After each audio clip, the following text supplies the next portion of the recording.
एक बरी इंडस्ट्री गोंयांत येयली आनी बऱ्या रितीन गोंयांत हो कारखानो चलपाक लागलो। जायत्या कष्टकरी शेतकऱ्यांनी सरकारी नोकऱ्यो सोडून ह्या ऊसाचो धंदो, ही शेती, ही लागवड तेंच्यांनी चालू दवरली। कित्याक हे शेतींतल्यान तेंकां उत्पन्न जे मेळटालें ते अशें दिसतालें तेंकां की हे सरकारी नोकरी पेक्षा सुद्दां हितून जास्त फायदो आसा।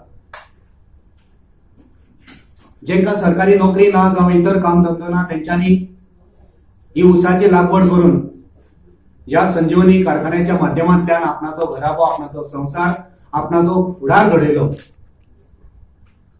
आनी आयज आमकां अजब दिसता की गोंय सरकार हो संजीवनी साखर कारखानो आमी आनीक सुरू करूंक शकचे ना हे गोंयच्या विधानसभेन उतर दिता। ही दुर्दैवाची गजाल जावन आसा, ही दुर्भाग्याची गजाल आसा, ही दुःखाची गजाल जावन आसा। व्हडा आवेसान जो कारखानो सुरू जालो, व्हडा उमेदीन जो कारखानो सुरू जालो, तो कारखानो आयचे हे सरकार बंद उडोवपाचे षडयंत्र रचयतात। कारखान्यात जावपी लुकसाण हे कित्याक जाता हेचेर अभ्यास करचो सोडून, तेची जतनाय घेवची सोडून कारखानो आमी सुरू करचे ना।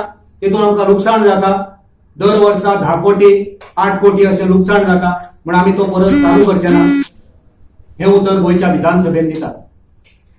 तुम्ही आमच्या गोंयच्या शेतकऱ्यांचे हित, त्यांचे भविष्य हे कांयच चिंतिना।